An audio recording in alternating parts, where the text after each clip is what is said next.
সন্দেহ মৃত্যুর পাছত হস্তিনাপুরের এক বৃহৎ ক্ষতি হল। অন্য হাতে দিনক দিনে বাঢ়ি অহা সদাচাৰে মোৰ মন একেবাৰে অশান্ত কৰি তুলিছে। এনে অশান্ত অৱস্থাত মই শান্তিৰে ৰাজকাৰ্যত মনোনিৱেশ কৰিব পৰা নাই। সেয়েহে আজি মৃগয়া যোৱাৰ কৰিছো সিদ্ধান্ত। মৃগয়াৰ আমোদে কিছু পৰিমাণে সকাহ দিব মোৰ অশান্ত প্ৰাণক। ৰক্ষা কৰা, ৰক্ষা কৰা, ৰক্ষা কৰা, ৰক্ষা কৰা ৰাজা পৰীক্ষিত, ৰক্ষা কৰা। এই মহা সংকটত বৰ্তমান তুমিহে আমাক উদ্ধাৰ কৰিব পাৰিবা। তুমি কিয় চঞ্চলতাৰে এনেভাৱে কৰিছ প্ৰৱেশ? ঘটিছে নেকি কিবা অমংগল? হৈছে নেকি কিবা অথন্তৰ তোমাৰ? ৰাজা ধৰ্মময় ধৰণীমূৰ্তৰ সৃষ্টিৰ আদিৰে পৰা সত্য তপ শৌচ আৰু দয়াৰে মানৱৰ মুখ্য কৰিছো সাধন। হে দেৱ, প্ৰতি নমস্কাৰ এই অধমৰ কৰিব গ্ৰহণ। ৰাজন কওক দেৱ, কিবাহেতু আজি আপুনি ইমান চঞ্চল? কি কম ৰাজন, ভগৱান শ্ৰীকৃষ্ণৰ লগতে পাণ্ডৱসকল বৈকুণ্ঠলৈ গমন কৰাৰ পাছৰে পৰা এই মৰ্ত্যত কলিৰ ৰাজত্বৰ আৰম্ভণি ঘটিছে। তাৰ লগে লগে কলিৰ অনুচৰ বৰ্গয়ো সংসাৰত পাপৰ অগ্নিশিখা জ্বলাই তুলিছে। আমাৰো শক্তি লাহে লাহে অপমান হৈ পৰিছে। আমিও বিষপৰূপে থাকি ধেনুৰূপী মাও বসুমতীৰ সমে এই মৰ্ত্যত কৰিছিলো বিচৰণ। বৰ্তমান কলিয়ে আমাৰ তপ শৌচ আৰু দয়া এই তিনি স্তম্ভ ভাঙি পাপৰ আগ্ৰাসন ঘটালে। বৰ্তমান সি এই হস্তিনাপুৰত নিজৰ আধিপত্য বিস্তাৰ কৰিব বিচাৰিছে। তেনেস্থলত মাত্ৰ একক স্তম্ভৰে আমি কিবাদৰে কৰোঁ বিচৰণ। তুমি আমাক উদ্ধাৰ কৰা ৰাজন, তুমি আমাক উদ্ধাৰ কৰা। অন্যথা কলিৰ প্ৰভাৱত ৰুদ্ধ হৈ পৰিব মনুষ্যৰ মুক্তিৰ পথ। মই এই কথা তোমাক অৱগত কৰিলোঁ ৰাজন, এই কথা অৱগত কৰিলোঁ। অন্যথা এই পৃথিৱী ধৰ্ম শূন্য হ'বলৈ আৰু বেছিদিন নাই। মই এতিয়া আহিলোঁ ৰাজা, মই এতিয়া আহিলোঁ ৰাজা, মই এতিয়া আহিলোঁ ৰাজা।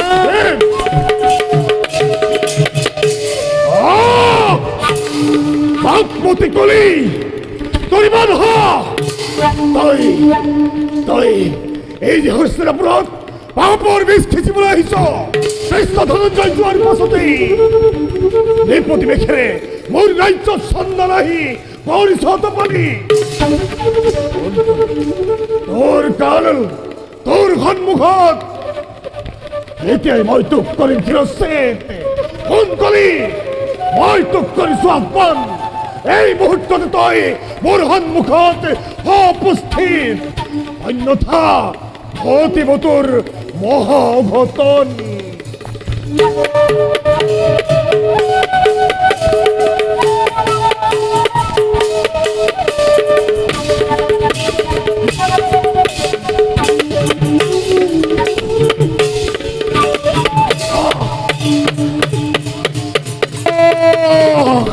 শান্ত হোক, শান্ত হোক, শান্ত হোক, শান্ত হোক, শান্ত হোক ৰাজা পৰীক্ষিত। যুৱৰাজ কলি আহি উপস্থিত আপোনাৰ সন্মুখত।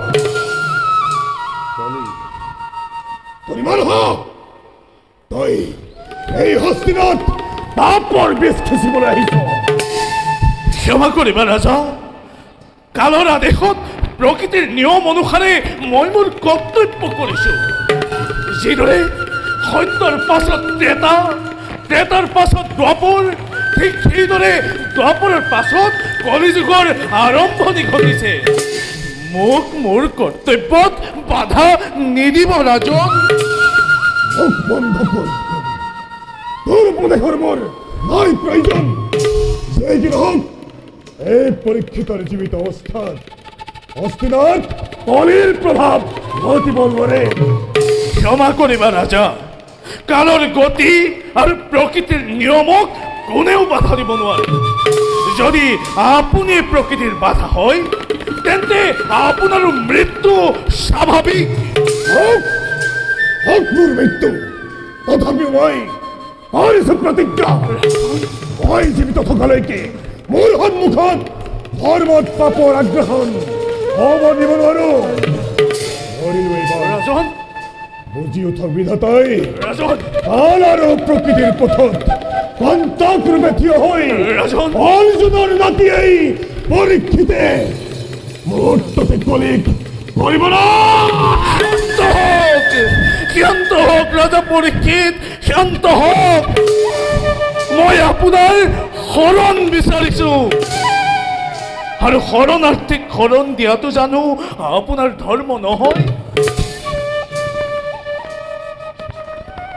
তুমি পাণ্ডৱ বংশধৰৰ ওচৰত শৰণ বিচাৰিছা সেয়েহে মই তোমাক নিশ্চয় শৰণ কৰিম প্ৰদান যিহেতু তুমি অধৰ্মৰ সহায়ক সেইবাবে মই তোমাক মাত্ৰ 4 স্থানতে থাকিবলৈ অনুমতি কৰিম প্ৰদান যুৱপখা মদ্যপান পৰস্ত্ৰী আৰু পঞ্চসুৰা এই সকলো ক্ৰমে অসত্য কাম ক্ৰোধ আৰু নিত্যতা বাস কৰে সেইবাবে তুমি এই 4 স্থানতে থাকিব পাৰিবা কিন্তু ৰাজন এই স্থান যে অতি সীমিত কৃপা কৰি মোক অন্য স্থানো কৰক প্ৰদান বাৰু কলি যিহেতু সম্পদত ৰজগুণে বাস কৰে সেইবাবে তুমি এই 4 স্থানৰ উপৰিও স্বৰ্ণতে থাকিব পাৰিবা সাৱধান গলি য'ত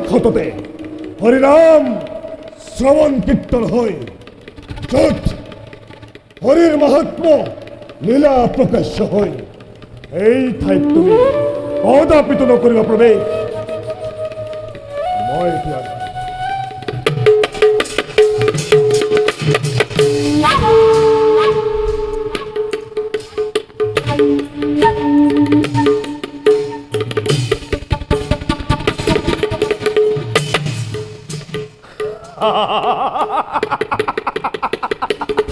ৰাজা পৰীক্ষিত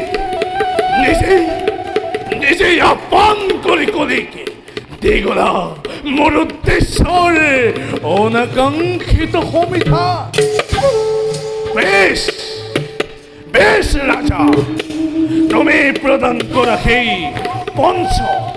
পঞ্চ স্থানতে মই কৰিম বাস কিন্তু সৰ্বপ্ৰথমতে শুনো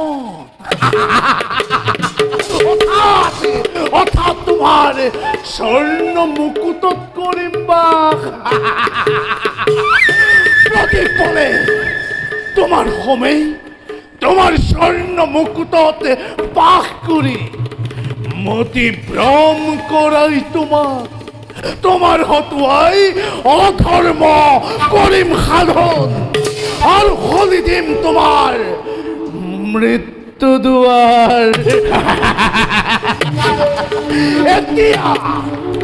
এতিয়া দেখিব জগতে কলি কিমান পাপী কলি কিমান অস্পৃশ্য কলি যে বৰ্তমান সৰ্বশ্ৰেষ্ঠ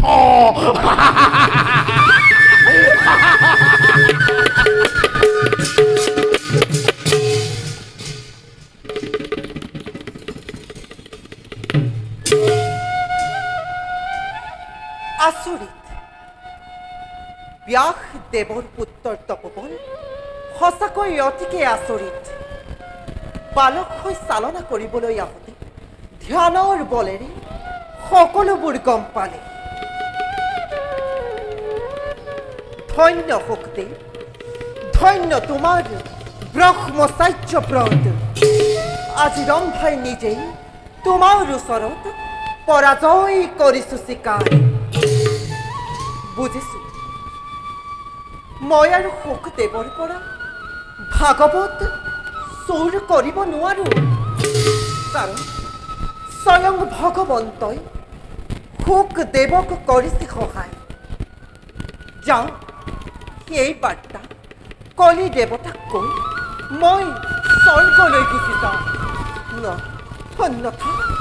অন্যথা স্বৰ্গৰ পথ মোৰ অৱৰুদ্ধ যাওঁ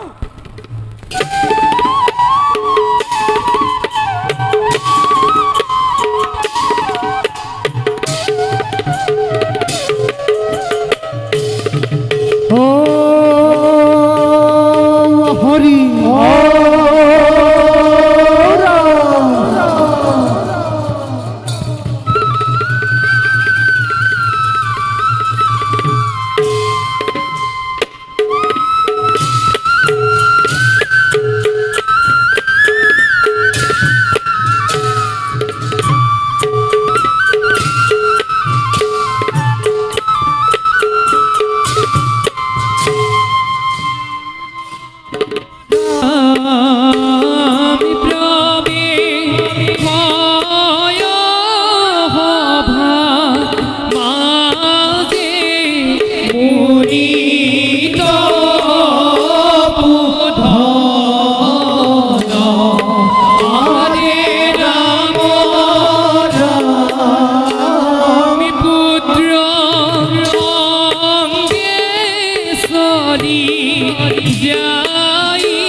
পিতা কল্যাণমস্তু ওঠা বাসা পিতা বাসা শৃঙ্গে পিতা বর্তমান পৃথিবীত বাহ্য ভাওনাচাৰে ধৰ্মক গ্ৰাস কৰি আনিছে ভগৱান শ্ৰীকৃষ্ণৰ বৈকুণ্ঠ প্ৰয়াণ হোৱাৰ পাছত এই পৃথিৱীত কলিৰ আগমন ঘটিছে এই যুগত জীৱৰ মুক্তিৰ বাবে শ্ৰৱণ কীৰ্তন আৰু ভকতি কৰাটো অতিকেই প্ৰয়োজন সেয়েহে বাছা পিতা সংযম শক্তি সুচিন্তা আৰু সৎ কৰ্মৰ দ্বাৰাই সদায় ঈশ্বৰক কৰিবা স্মৰণ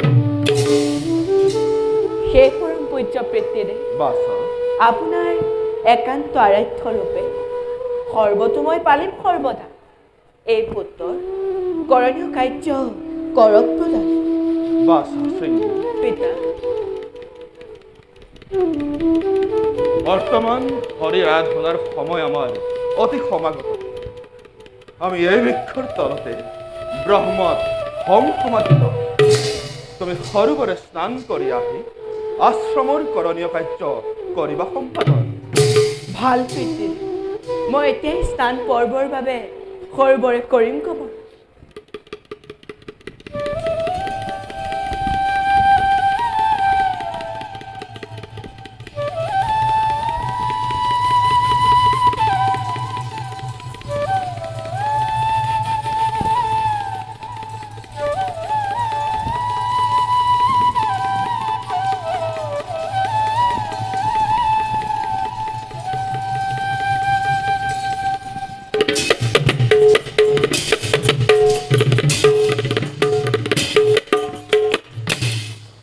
হে দয়াময় নিৰঞ্জন কলিৰ কৰাল গ্ৰাসৰ পৰা জগতক কৰিবা উদ্ধাৰ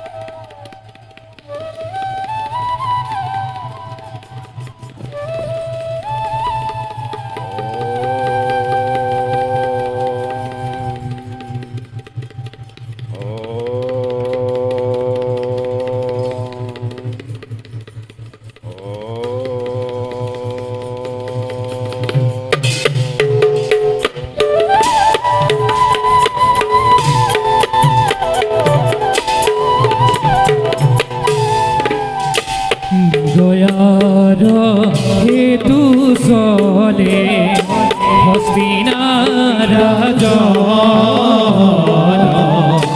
কলিহিরে বিরাজিত বিচলিত মন কলিহিরে বিরাজিত বিচলিত মন অরণ্যর মাঝে রাজা আখি বিরাজিলা ততক্ষণে অস্থির হইয়া জল বিচারিলা ততক্ষণে অস্থির হইয়া জল বিচারিলা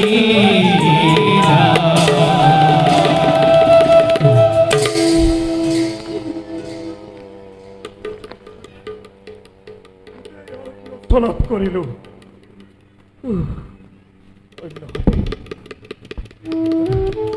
ভোগ পিয়াহত অন্তখন হুকাই মই বৰ ভাগৰ হৈ পৰিলোঁ কেনি গ'লে পাম মই ক্ষুধা নিবাৰণৰ উপায় ওচৰতে আছে মহামুনি সমীকৰণ তালৈকে গৈ নিজৰ কথা কৰো নিবাৰো। মনত পৰিছে ও দেখি গ'লে মোৰ এই সমীকৰ আশ্ৰম পাম আশ্ৰমতে মই মোৰ কথা কৰোগৈ নিবাৰো।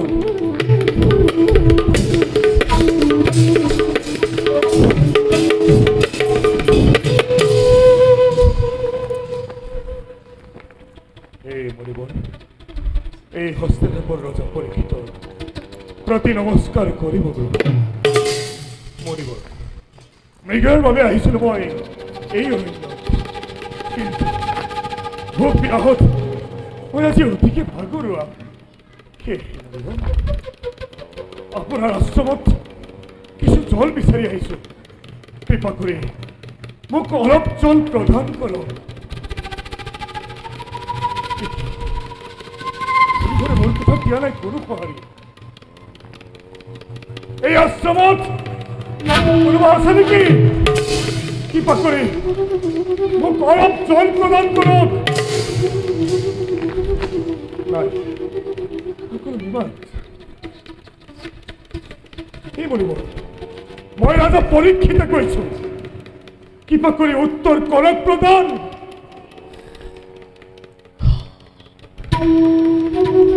এই মুনি নিশ্চয় কোনোবা পাখণ্ড মিছা সমাধিয়ে নিজৰ প্ৰভাৱ বুজাব খুজিছে ৰজাৰ কথাৰো কোনো মূল্য নাই আনহে নালাগে ইমান বিচাৰোতে সামান্য জল নকৰে প্ৰদান এই ৰজাক অপমান কৰিছে এই ৰাজা পৰীক্ষিতক অপমান কৰিছে।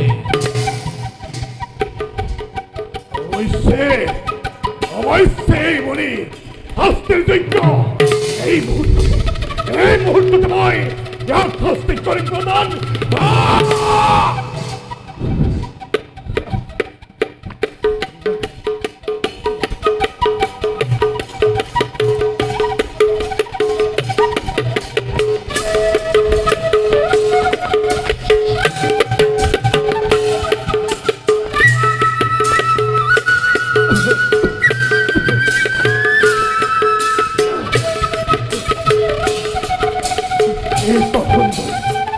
এই পাখণ্ডই ৰজাক সন্মান কৰিব নাজানে এই ৰজাৰ আগত জীৱিত হৈও মৃতকৰ দৰে কৰে আচৰণ। এই মৰাহৰ পৰা হ'ব ইয়াৰ উচিত উপহাৰ।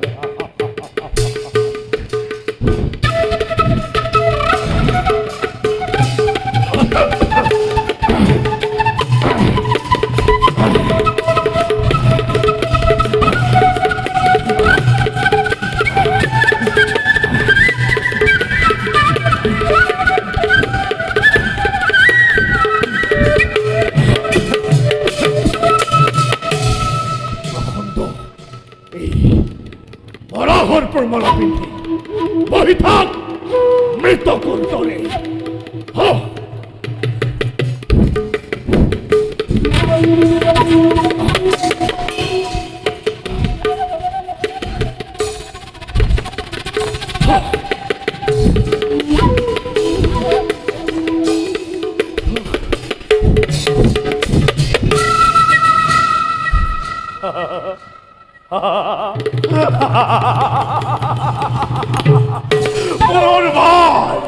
পুনর্বার প্রদর্শিত মোরে মাহাত্ম রাজা পরীক্ষিতকে মতিভ্রম করাই স্বাধীন কুকর্ম। এই কর্মর দ্বারা আর বিস্তার হব হস্তিনাথ পাপর দাবান। অত্যাচার অনাচার অধর্ম হরির ভক্ত প্রাণ প্রজার শিরোষে নেহর লাঞ্ছিত ভূকার্থ উদার্থ রূপ দেখি কলির অতিপ্ত আত্মা নাসি উঠক নাসি উঠক নাসি উঠক মহা আনন্দেরে।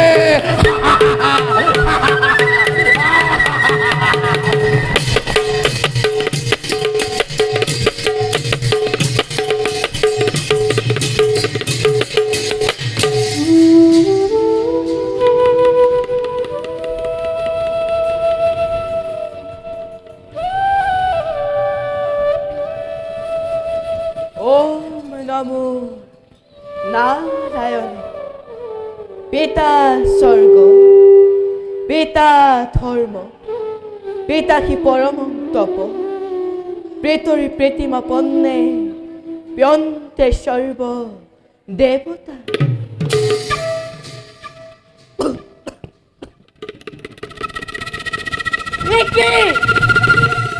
চিরপুত্র পিতৃর গলত কুড়ে দিলে করব। নিশ্চয় নিশ্চয় কোনোবা অধমে করি সেই দুষ্কার্য। ও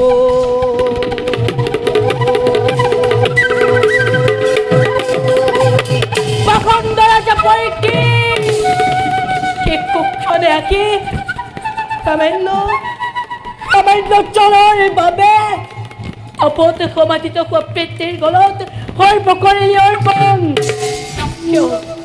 কিয় জগতত কুখ্যাতি ৰাখিলি জীৱন নকৰিলি তই। নবুজিলি মনিৰ তপৰ পৰাক্ৰম। কোন খেৰ পাখণ্ড ৰাজা পৰীক্ষিত মই সিংহে দিছো তোক ব্ৰহ্ম মুক্ত ৰাজা কৈ তই আজি দুষ্কাৰ্য কৰিলি তাৰ পাপৰ ফলস্বৰূপে অহা 7 দিনৰ ভিতৰত তোক দক্ষকে দংশন কৰি বিকপগ্নি বিয়পাই তোৰ শৰীৰ কৰিব ভস্ম।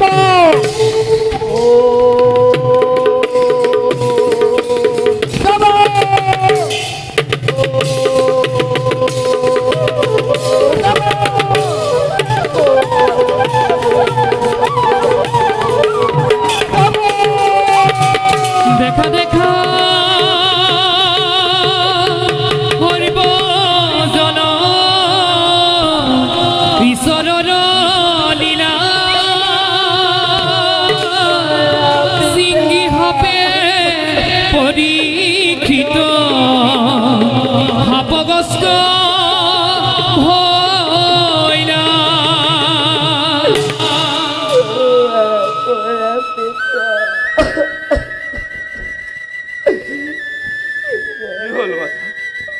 কিয় তুমি এনেদৰে কৰিছা ক্ৰন্দন? ক্ষমা কৰা পিতা, পন্থী সময়ৰ বাবে তোমাক অকল কৰি এৰি থৈ যাওঁতে ৰাজা পৰীক্ষিতে জল বিচাৰি আশ্ৰমত কৰিছিল প্ৰভে। ওৰে উজ্জ্বল অৰ্পণ কৰাত ৰজাই তোমাৰ গলতে মৰা সৰ্পতি কৰিলে তুষ্কাৰ্য সেয়েহে পিতা ময়ো ৰাজা পৰীক্ষিতক অহা 7 দিনৰ ভিতৰত দক্ষকে দংশন কৰিবলৈ দিল ব্ৰহ্মখা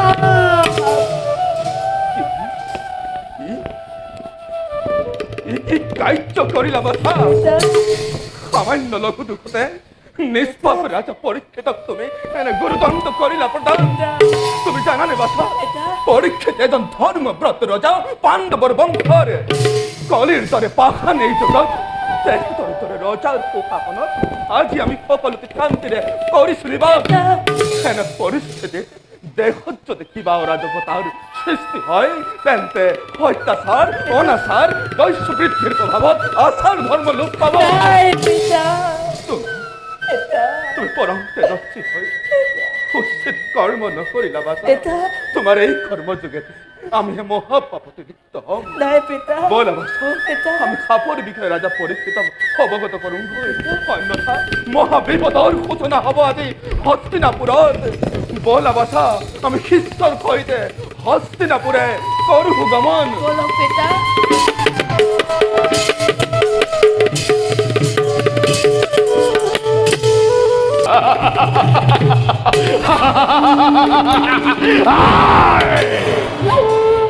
প্ৰতিশোধৰ ইচ্ছা মোৰ অৱশ্যেই হল পূৰণ পাণ্ডৱ বংশৰ নাশ কৰাৰ প্ৰতিশোধৰ দাবানল অচিৰতেই হল পূৰণ পূৰ্বতে বহু চেষ্টা কৰি সফল হ'ব নোৱাৰিলো তাৰ পাছত বহুবাৰ চেষ্টা কৰি বিফল হলো কিন্তু এইবাৰ পাণ্ডৱৰ নাতি বিধিয়ে মিলালে বিঘিনি মুনিৰ ব্ৰহ্মসাপৰ প্ৰভাৱতে অহা 7 দিনৰ ভিতৰতে মই পৰীক্ষিতক কৰি দংশন আৰু কৰিম নিধন নিৰ্বাপিত কৰিম মোৰ হৃদয়তে উমি উমি চলি থকা প্ৰতিশোধৰ অনল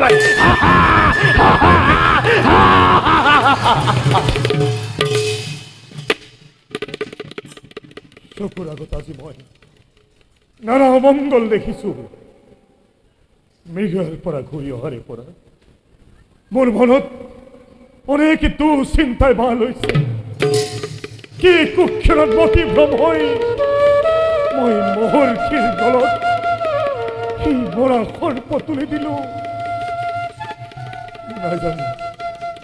নাজানো ভগৱানে মোক লৈ কি পৰীক্ষা কৰিছে সর্বনাশ হল পিতা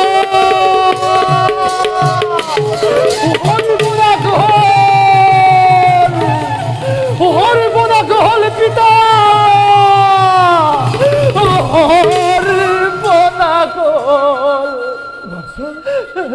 কি হল ইমান উধাটো খাই আহিছা কিয় পিতা নহৰে কি সমীকৰণ ঈশ্বৰ বাণীৰ পৰা জানিব পাৰিছো যে অহা 7 দিনৰ ভিতৰত ব্ৰহ্মসাপৰে দ্বাৰা আপোনাকে দক্ষকে কৰিব দংশন নাই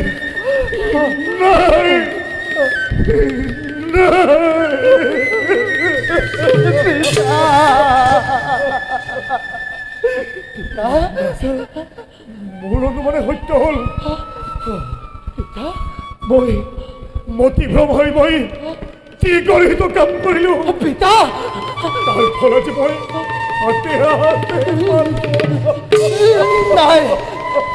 নাই পিতা তেনে বাক্য নকৰিব উচ্চাৰণ পিতা তেনে বাক্য নকৰিব উচ্চাৰণ পিতা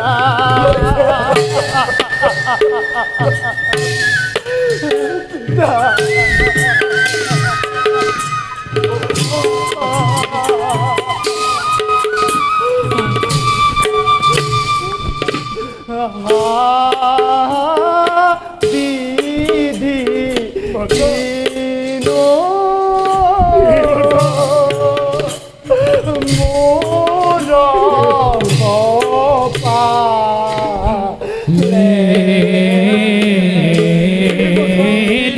লীলা আরে রিধি ভাবে আজি আর মন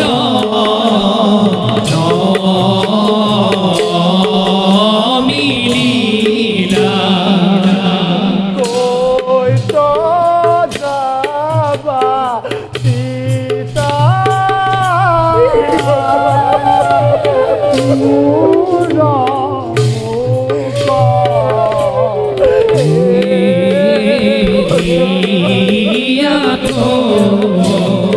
আরে তোমার বিহনে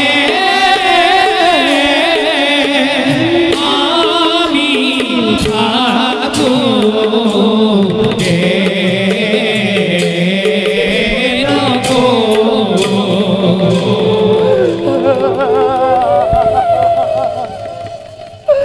ব্রহ্মহাব খণ্ডনৰ কিবা উপায় নাই জানো পিতা ব্রহ্মখাপ খণ্ডনের উপায় নাই বাসা। পিতা এই আমার তো কারণে নিজ কর্মগুণে নভিল ভয় এই ব্রহ্ম পিতা নাই পিতা তেনে বাক্য নকৰিব উচ্চাৰণ আপোনাৰ অবিহনে আমাৰ কি গতি হ'ব পিতা আমাক এৰি নাযাবা পিতা আমাক এৰি নাযাবা পিতা বোলা মুনিবোৰক আমি কৰজোৰে কৰিম মিনতি এই ব্ৰহ্মহাপ আমি কৰিম খণ্ডন অ পিতা এই ব্ৰহ্মহাপ আমি কৰিম খণ্ডন বাসা পিতা বাসা এয়া মোৰ কর্মফল নহয় পিতা নহয় নহয় কর্মফল কর্ম নিশ্চয় হন্দা মনোহরে বাসা পিতা নাই পিতা প্রতীকী বাসা হাতত আছে মাথো হাততে দিন পিতা বাসা জন্মে জয় আজি হন্তে নাই পিতা আজি হন্তে নাই পিতা এই রাজ্যভার পিতা গতালো তোমার নাই পিতা পুত্রব্রত প্রজা করিবা পালন পিতা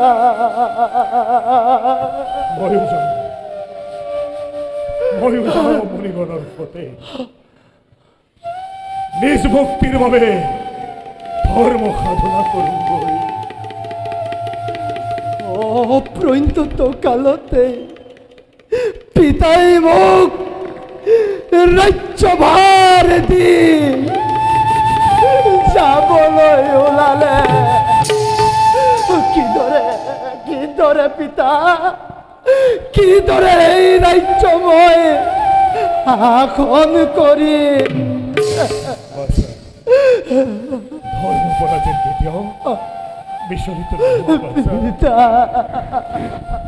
মই আহিলো বাছা নাই পিতা নাই পিতা বিদায় বাছা পিতা বিদায় নাই পিতা নাই বিদায় জননী নাই পিতা জন্মভূমি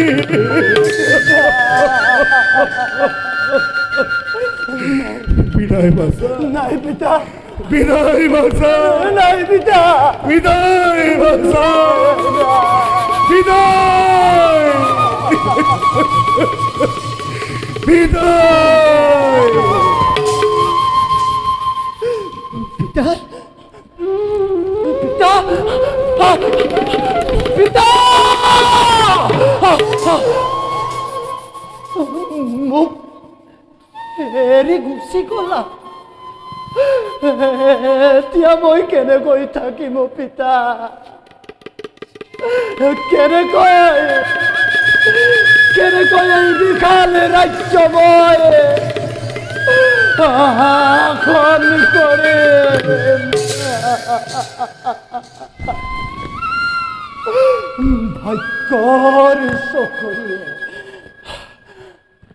ভাগ্যৰ চকৰিয়ে হস্তিনাপুরত রান্নার নমাই দিলে পিতা পিতা পিতা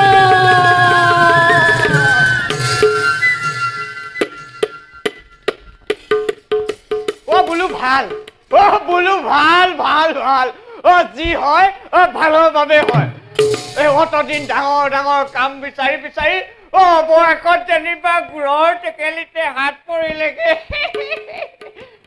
ৰজা পৰীক্ষিতক হেনো 7 দিনৰ ভিতৰত তক্ষকৰ্পই দংশন কৰিব আৰু এই মোৰ সোণালী সুযোগ এই সুযোগতে মোৰ মন্ত্ৰ আৰু ঔষধৰ বলেৰে ৰজাক পুনৰ জীৱিত কৰি ৰজাৰ পৰা ধন সোণ লাভ কৰিম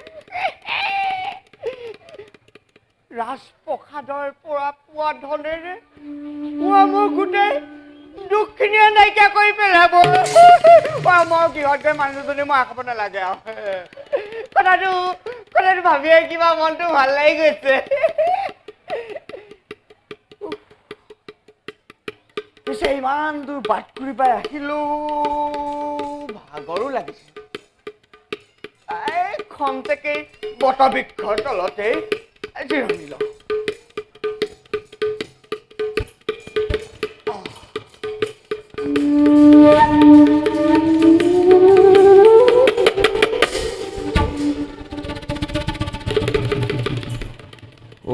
বোলো বাপ কিবা ঔষধৰ গোন্ধ পাইছো কেনিনো যাবলৈ ওলাইছা তুমি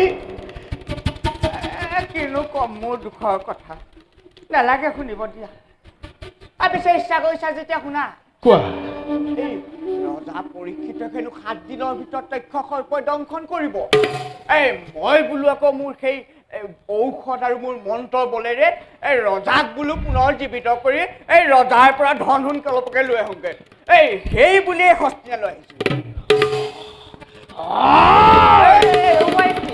অবুঝলো ভিয়াতিছ যাকে এই তথ্যকে খাব তাহলে হাল করিস এই মতো বৃক্ষ দংশন কর কি ধরে জিয়াইছ বুঝো তোর মন্তর শক্তি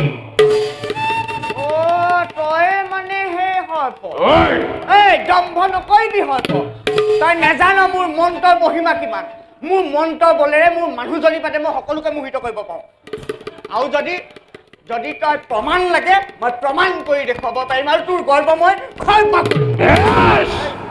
এই হও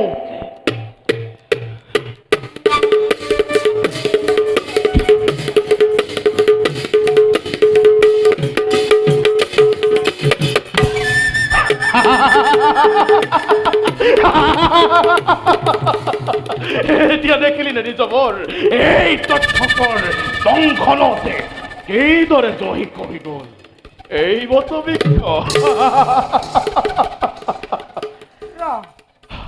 তইও চা তেনেহ'লে মোৰ মন্ত্ৰৰ শক্তি কিমান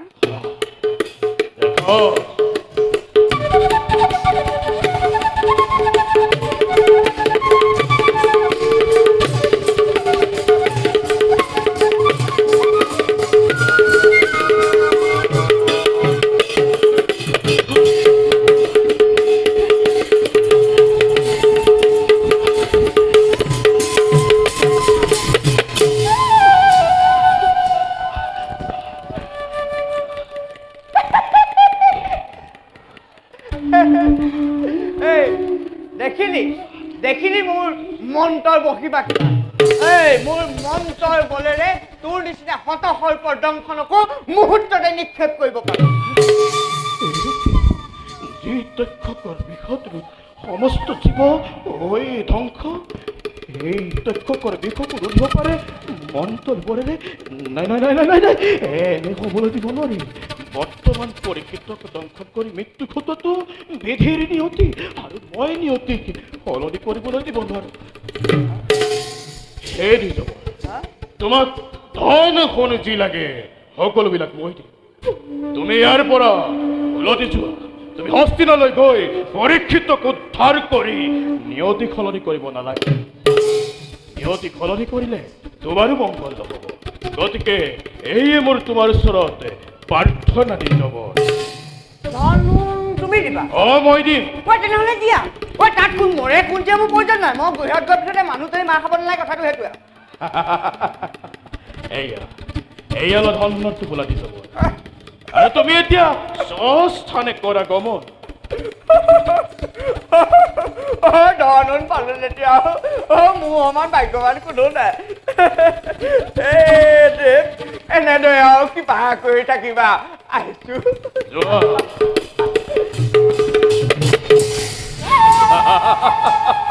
যোৱা যোৱা দি যাবৰ। এতিয়া নিয়তিক বাধা দিব পৰা শক্তি কাৰো নাই। ময়ো যাওঁ বৃদ্ধ বিপ্লৱেশে পৰীক্ষিতৰ নাক চাপুগৈ।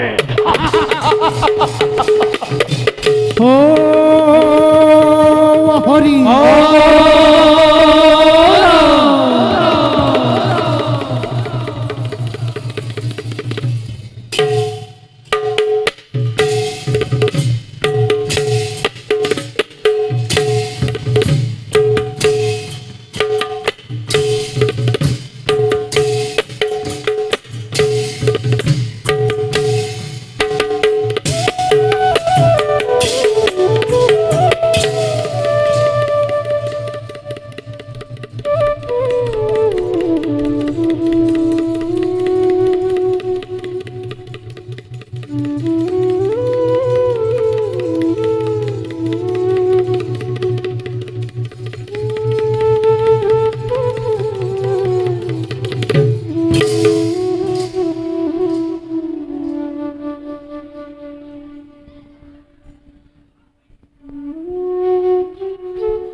হে পরম পূজ্য মাতৃদেবীর গঙ্গার তীরত উপবিষ্ট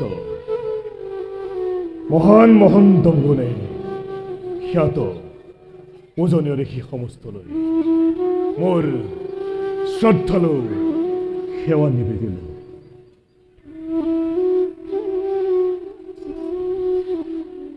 আজি মোৰ মঙ্গলেৰ কথা চিন্তা কৰি আপোনালোক মহন্ত গুণে দেখুৱাই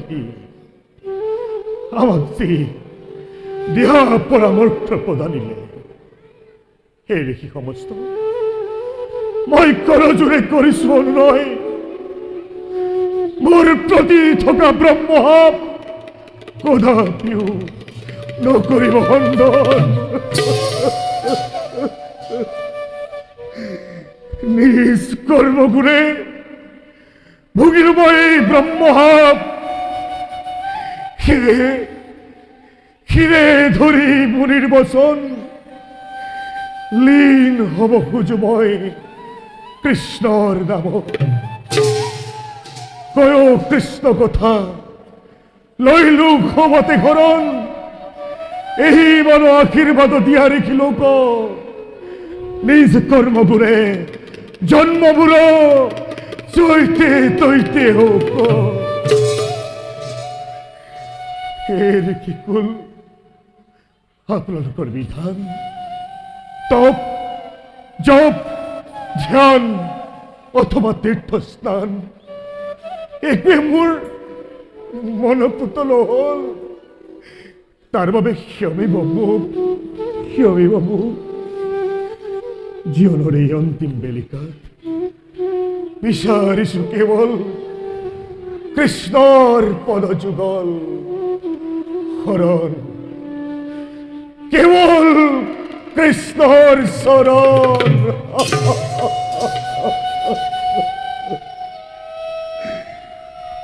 অন্তৰৰ সাৰ হেতু বহুবিধ ধৰা ৰূপ দুৰ্জনক বিনাশিবা বলে প্ৰাণ। হৰি হৰি হৰি তোমাৰ চৰণ নামে ঘোষ মান কৰে সংসাৰত ভকতসকলে প্ৰাণ হৰি হৰি হৰি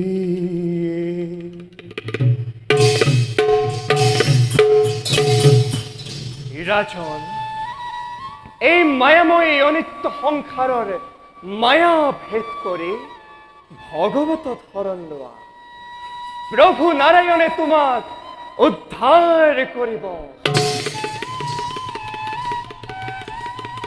মুনিবৰ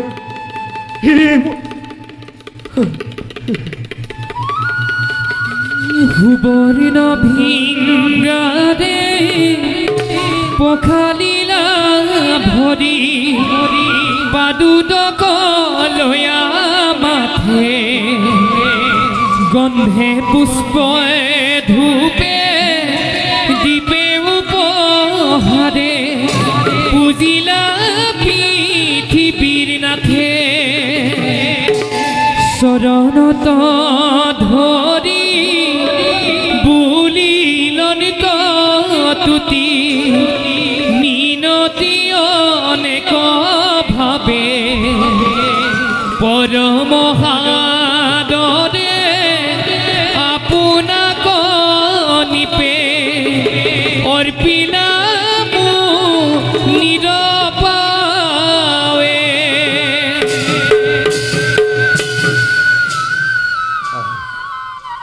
আহক মুনিবৰ আহক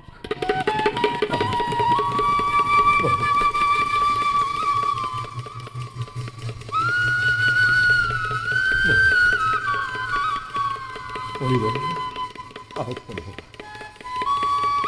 এই আসন পদগ্ৰহণ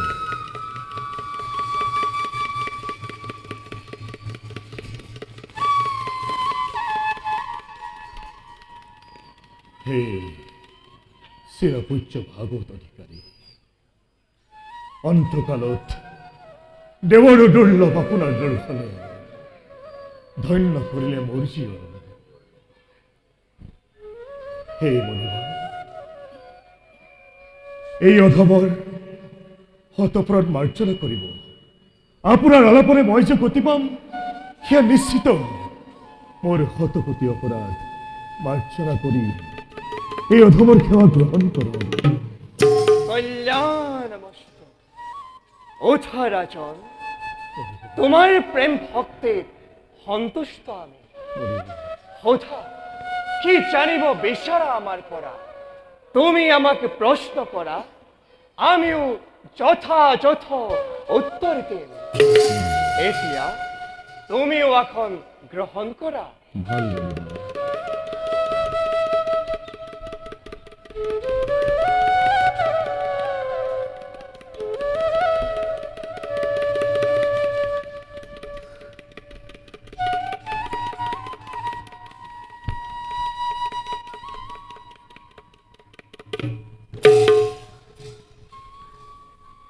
মুনিবৰ ৰাজন, আমি কি কৰ্ম কৰিব লাগে, কি কথা শুনিব লাগে, কাক স্মৰণ কৰিব লাগে, কোন দেৱতাক ভজিব লাগে আৰু কোনবোৰ কথা শ্ৰৱণ কীৰ্তনৰ যোগ্য নহয়।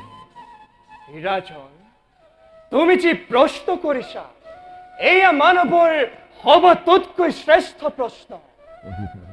জগতৰ বহুতো ঋষিমুনিয়ে ব্ৰহ্মা, শিৱ, দুৰ্গা আদি দেৱতাসকলক শ্ৰেষ্ঠ বুলি ভাবে, কিন্তু সেয়া সত্য নহয়। কেৱল নাৰায়ণেহে সমস্ত জগতৰ কাণ্ডাৰী। বৃক্ষৰ মূলত যেনেকৈ পানী দিলে ডাল পত্ৰ হবে হৈমুখৰিত, ঠিক তেনেকৈ কৃষ্ণত ভক্তি কৰিলে সকলো সন্তুষ্ট হয়। একচিত্তে যি হৰিনাম শ্ৰৱণ আৰু শ্ৰৱণ কৰে তেওঁৰ কলিকৃত সকলো দুখ সংঘৰ হয়। মুখ্যৰ সাধন আৰু জগতৰ হিত চিন্তা কৰাটোৱেই সবাতোতকৈ শ্ৰেষ্ঠ। হৰিৰ বিমুখ হোৱাজনৰ পৰিত্ৰাণ নাই। মুখ্য সাধনৰ বাবে একো চিত্তে কৃষ্ণ গুণ নাম কীৰ্তন আৰু তেওঁৰ পাদ পদ্ম স্মৰণ শ্ৰৱণে জীৱন জন্মৰ সফল। মুখত ৰাম নাম, সকলো সময়তে হৰিৰ কথা যাৰ প্ৰেম, তেওঁৱেই মহাভাগৱত।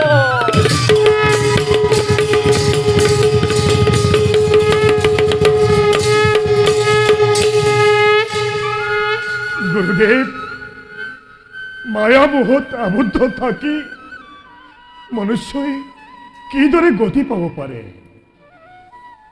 ভক্তনো কোন? ভক্তি কেনেকৈ উদয় হয়?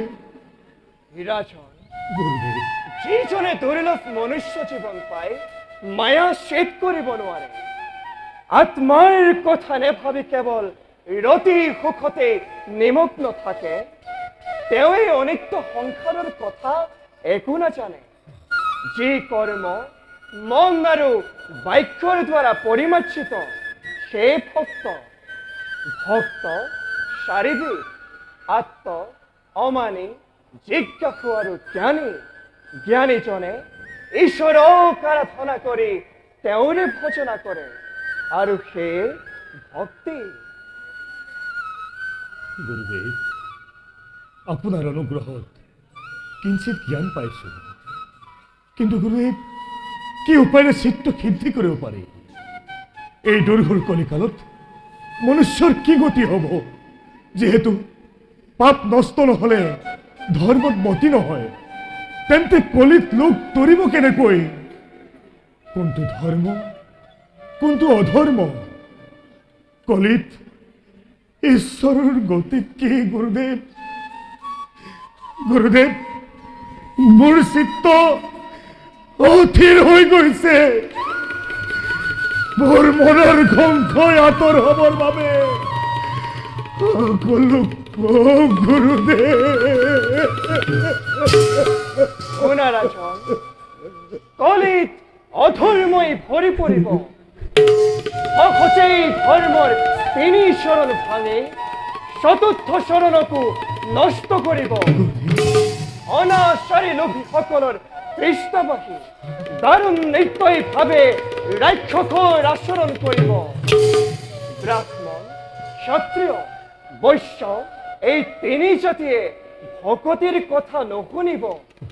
শূদ্ৰ কৈৱৰ্তই মহাহৰিক ভজি অপ্ৰয়াসে ঈশ্বৰৰ মহা জ্ঞান লাভ কৰিব। তিৰোতাই নিজ স্বামীকেৰি পৰ পুৰুষক স্বামী বৰণ কৰিব।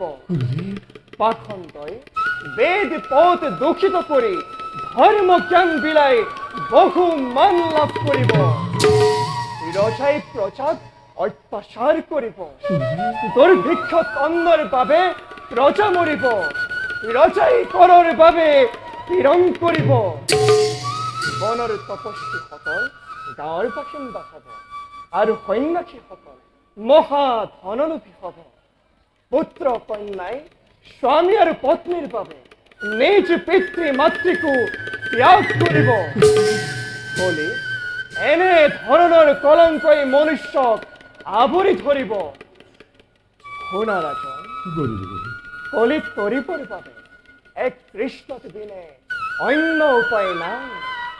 যি নিজ চিত্ত শুদ্ধ কৰি কৃষ্ণৰ শৰণত ভজিব, মহাহৰি তাতে সন্তুষ্ট হৈ কলিৰ দুখ হৰণ কৰিব।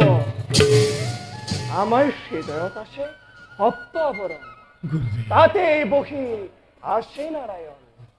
সমগ্ৰ বিশ্ব ব্ৰহ্মাণ্ডত ভগৱান সৰ্বাংগতে বিদ্যমান।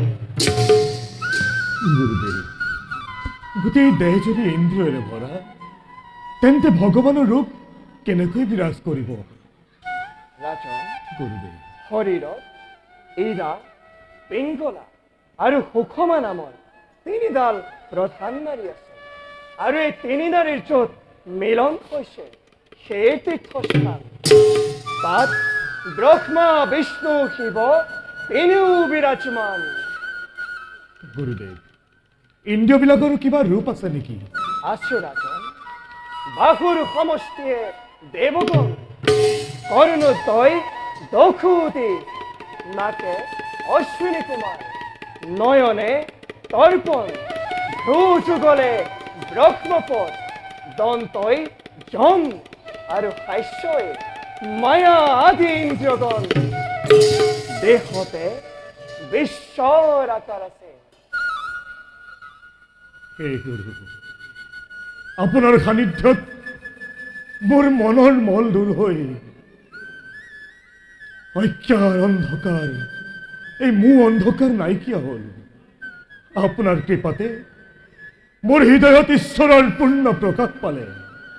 হে গুৰুজন, এতিয়া দ্বাদশ স্কন্ধ মহাভাগৱতৰ মহাজ্ঞান আমাক কৰ প্ৰদান, যাতে পূৰ্ণ ভগৱত কৃষ্ণৰ মই দৰ্শন লাভ কৰিব পাৰোঁ। শুনা ৰাজন, গুৰুদেৱ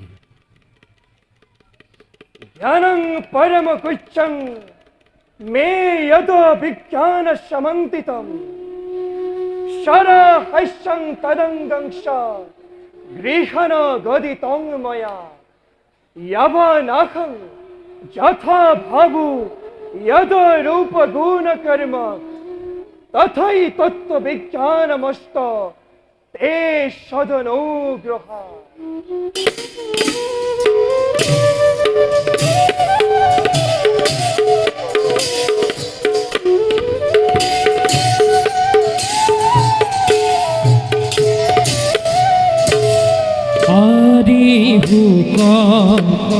মুখে ভাগবত পরিচিতে পাইলা, হরি পেটি জনে মহারাজে পদ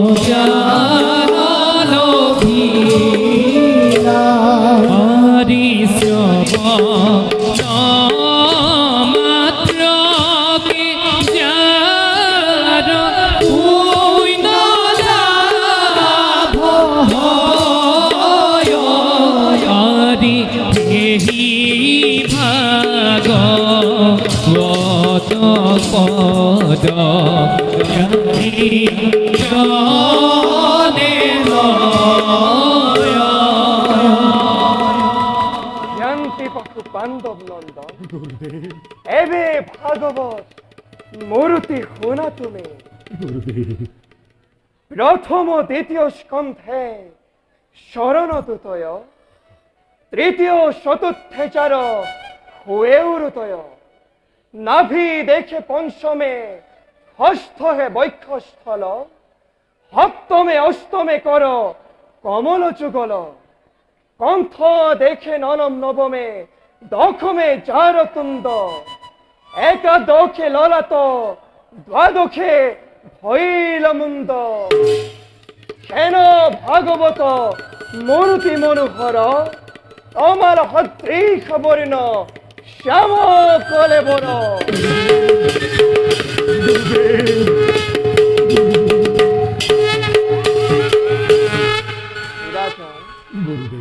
মহাভাগবতরে ব্রহ্ম জ্ঞান তোমাক প্রদানিল, ইয়াত তুমিও তরিলা আৰু ময়ো সন্তুষ্ট হলো। আজিৰ পৰা কলি মহাভাগবতৰ দ্বাৰা মনুষ্যৰ মুক্তিৰ পথ সুগম হল। হে গুৰুজন, আপোনাৰ কৃপাতে মোৰ অজ্ঞান আঁতৰি মই জ্ঞাননিষ্ঠ হলো। আপোনাৰ শ্ৰী চৰণদেৱে মোৰ ধন্যবাদ প্ৰণাম। ৰাজন, এতিয়া তুমি এই গংগাৰ তীৰতে উত্তৰলৈ মুখ কৰি মাধৱক হৃদিষ্ঠিত কৰি স্মৰণ কৰা, শৰীৰ নিশ্চল আৰু মন থিৰ কৰি ব্ৰহ্মময় হৈ ঈশ্বৰক হৃদয়ত সাক্ষাৎ কৰা। তোমাৰ মনোবাঞ্ছা নিশ্চয় পূৰ্ণ হ'ব। আমিও এবে ঋষিগণৰ সহিতে বিদায় মাগিলো।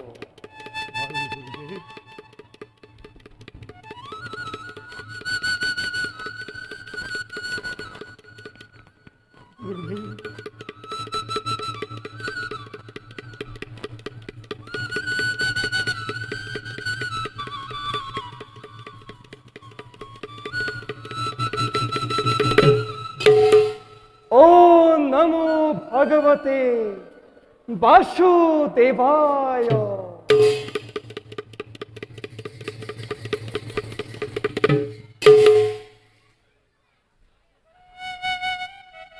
হে পূৰ্ণ ভগবত কৃষ্ণ মাধৱ, আমাক তোমাৰ চৰণ সেৱাত বিলীন হ'বলৈ শক্তি দিয়া প্ৰভু, শক্তি দিয়া। আমাৰ হৃদয়স্থিত হৈ তোমাৰ পূৰ্ণ ভগৱত ৰূপৰ সাক্ষাৎ দিয়া প্ৰভু। নমো নমো নাৰায়ণ পূৰ্ণ ভগৱত, হৃদয় স্থিত হোৱা প্ৰভু মই অধমৰ, ক্ষমা কৰা দুখ মোৰ পখিলো শৰণে, মুক্তি নাই গতি নাই তোমাৰ চৰণে।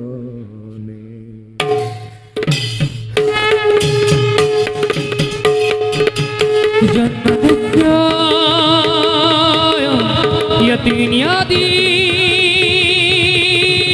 तस्य भिक्या सदा तेने ब्रह्मा हिताय यदि कवये मोहितं यशुशुद तेजुयारी मिद्यन् यथा विनियो यथा त्रिहंगुमिका ध्यानाहता निरस्क कुपद हत्या परमां धिमे।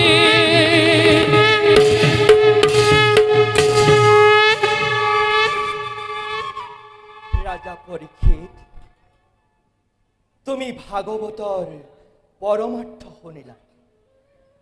তোমাৰ সৰ্ব পাপ চূৰ্ণ হ'ল। মৃত্যুৰ অজ্ঞান দূৰ কৰা। জনম মৰণ দেহৰ হে কৰ্ম। জীৱৰ শৰীৰ গুণ কৰ্ম মনেহে সৃজন কৰে, আৰু মনক মায়াই সৃজন কৰে। দেহ মন কৰ্ম আত্মাৰ যেতিয়া সংযোগ হয়, তেতিয়াহে জীৱই সুখ দুখ ভোগ কৰে। আত্মাৰ কিন্তু জনম মৰণ নাই। পৰীক্ষিত, যিমান পৰমাৰ্থ তত্ত্ব তুমি পালা, তাকে মানি চিত্ত স্থিৰ কৰা। তুমি আমাৰেই অংশ, সেয়েহে আমাক সদা হৃদয়ত স্থান দিবা।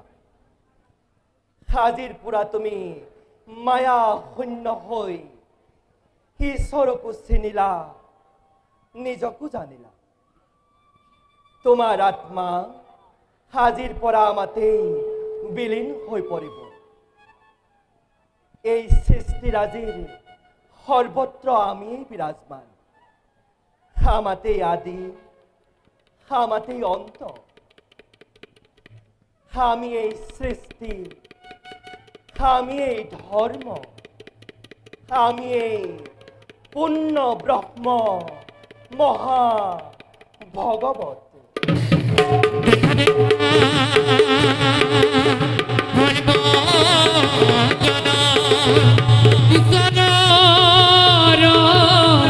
লীলা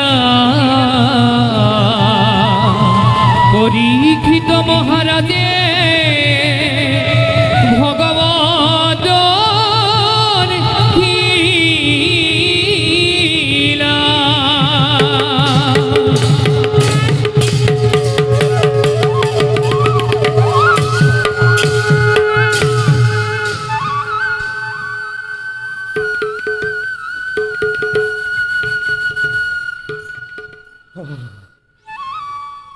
কি মনোরম, কি অপূর্ব রূপ জগৎ পালক ভগবত রূপী মাধবর। এটি আর নয়, নকর অপেক্ষা।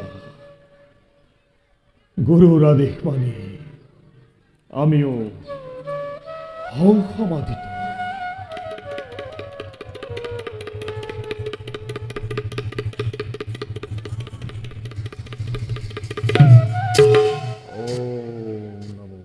ভগবতে বাসুদেবায়। ওম নমো ভগবতে বাসুদেবায়। ওম নমো ভগবতে বাসুদেবায়। ওম নমো বৃদ্ধ বিপ্রর বেশে হত সহস্র হেনার রাশির ভেদ করে উপস্থিত হল হিময় ভগীরথীর তীরত। হৌয়া রাজা পরীক্ষিত ধ্যানত মগ্ন। এই সুযোগতে পরীক্ষিত দংশন করি মোর প্রতি হুদর দাবাগ্নি করিম শান্ত।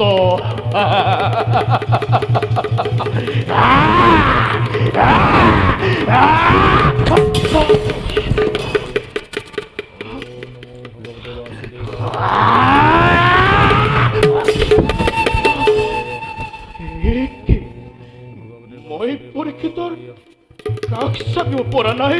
এয়া কেনেকৈ সম্ভৱ? হবনে কি ব্যৰ্থ মুনিৰ প্ৰচন?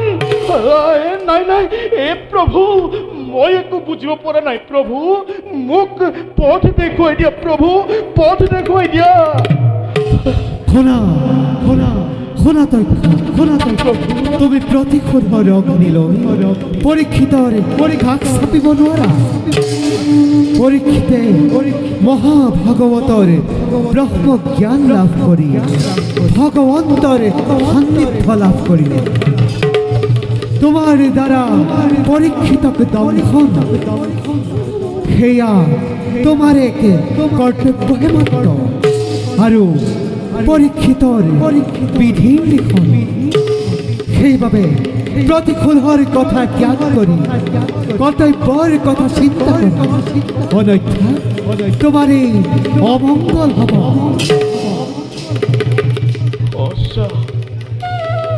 সঁচা কথা আকাশ বাণীয়ে দিলে সকীয়াই। প্ৰতিশোধৰ ইচ্ছাত দহি মই নিজকে পাহৰি পেলাইছিলো। আজিহে মোৰ জ্ঞান চক্ষু মুকলি হ'ল। পৰীক্ষিতৰ দৰে পুণ্যাত্মাক দংশন কৰাটো মোৰ এক কৰ্তব্য মাথো। ইও যে মৰ্মান্তিক।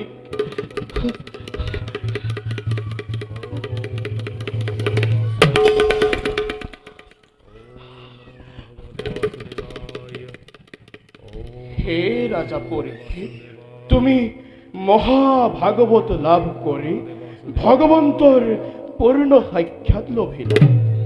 তোমাৰ দৰে পুণ্যাত্মাক এই তক্ষকৰ শত সহস্ৰ প্ৰণাম। ক্ষমা কৰিবা ৰাজা, নিজ কৰ্তব্য পূৰ্ণ কৰি মুনিৰ ব্ৰহ্মবাক্য ৰক্ষা কৰিবই লাগিব। হে প্ৰভু, মোৰ সৰ্বদোষ তুমি মাৰ্জনা কৰিবা। মোক মোৰ কৰ্তব্য পূৰ্ণ কৰিবলৈ শক্তি দিয়া প্ৰভু, শক্তি দিয়া।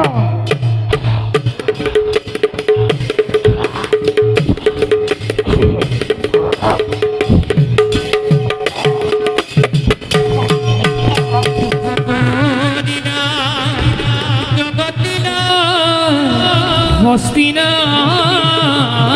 রাজন দক্ষকে প্রতিজ্ঞা পালি করিলা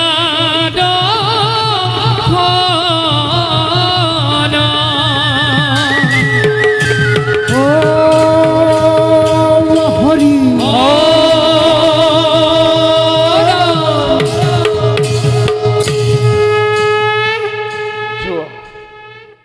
জোয়া রাজা, তোমার পুণ্যাত্মায় মুক্তি লাভ করো। জগতত তোমার গুণগান আজীবন প্রসার হোক, যাতে পৃথিবীতে মহাভাগবত ধর্ম প্রসারিত হয়, কলেতে মনুষ্যর মুক্তির পথ সল হয়।